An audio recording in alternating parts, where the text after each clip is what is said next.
Hello, and welcome back to Fierce Entertainment for my fun review of the day, which is for, I think it's 2009. Let me go ahead and make sure on this.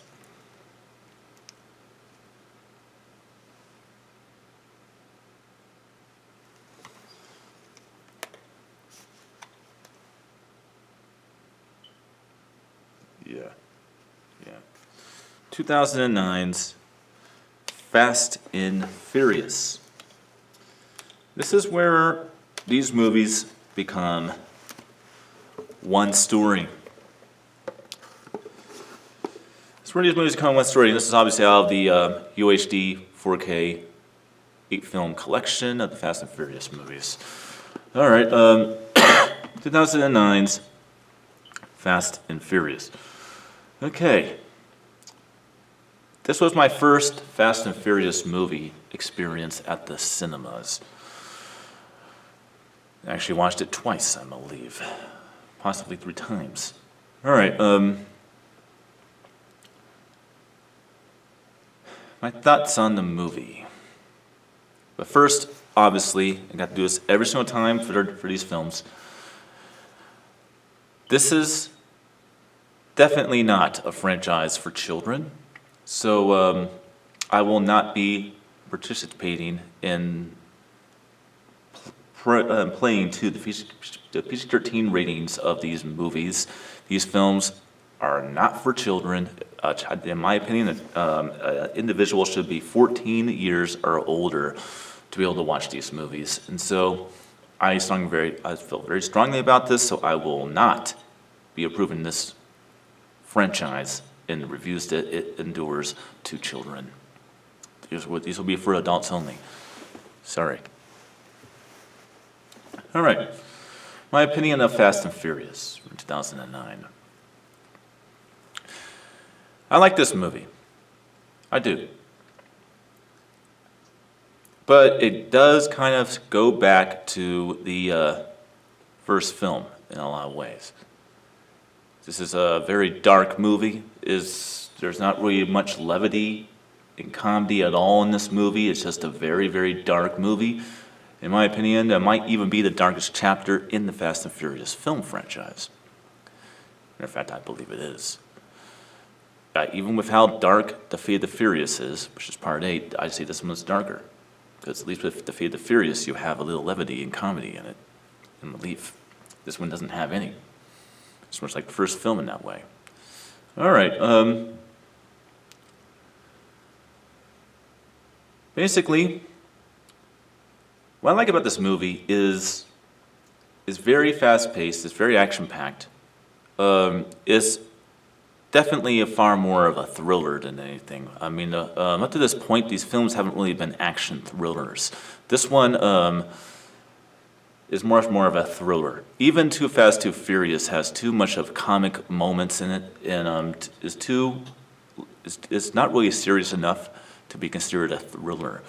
The Fast and the Furious, on the other hand, is getting very close. It's still not really a thriller, but it's kind of closer to the idea of a thriller. Fast and Furious, on the other hand, is definitely an action thriller. And I think that really helps a lot when you make this sort of an action thriller. At this point, the only direction you could actually go is making an action thriller set piece. And that's what this is. All right, plot of the movie.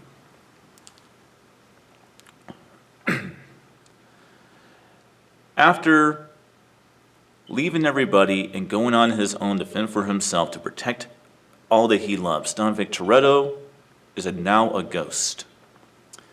When word comes towards him and he discovers that Letty,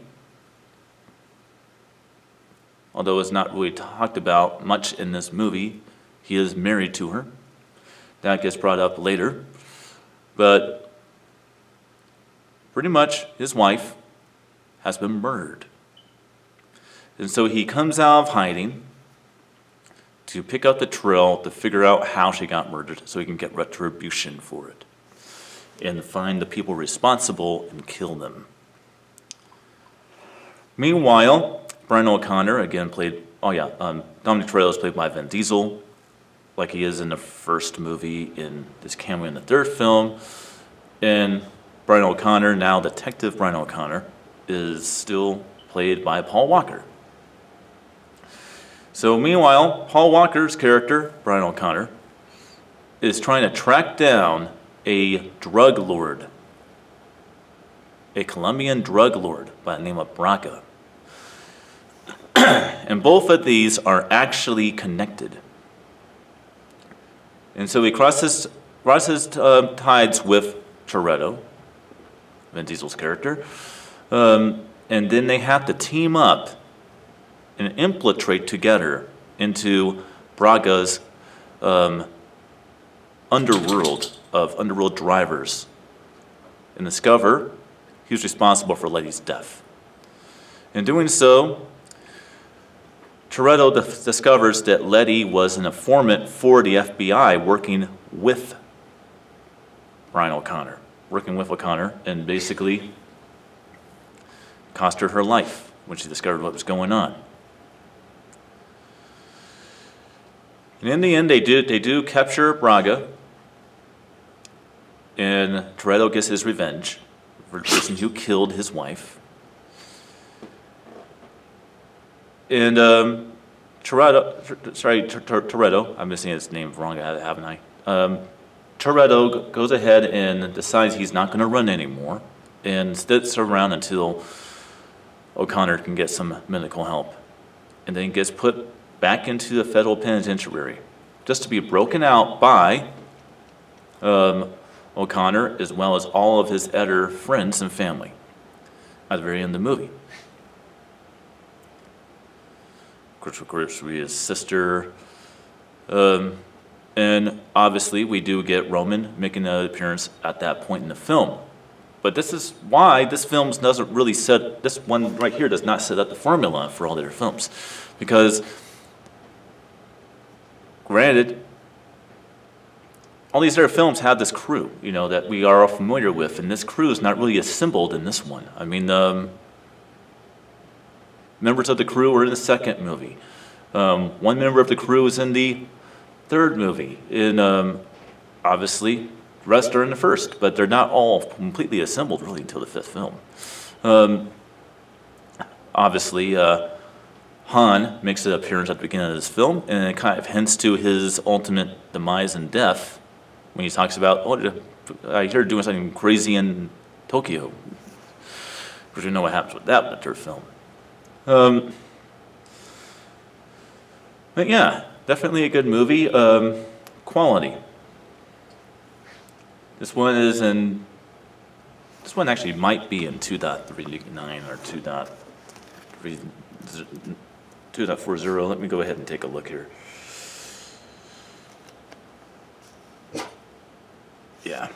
Yeah, because this was in 2009 and it is definitely a high definition movie.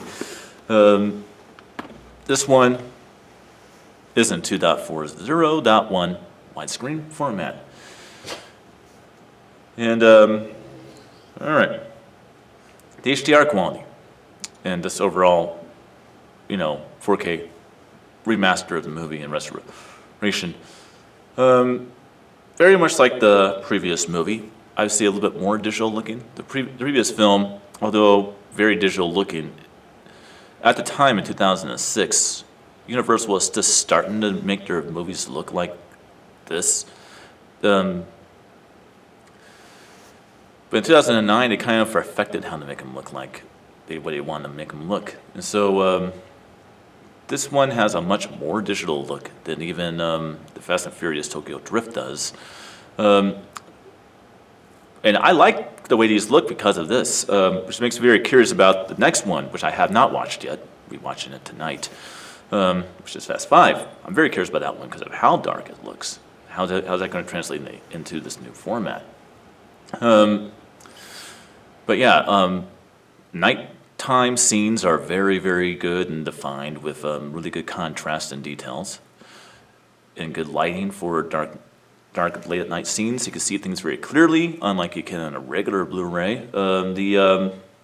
Although all of the daytime scenes are very much neutrally balanced and not overly bright due to his digital type of a look, the picture is pretty good and very colorful. So yeah, expect your HDR to really have a lot of fun, and the details are very good. So, and corrections are all really good. So expect Dolby Vision to look pretty good as well.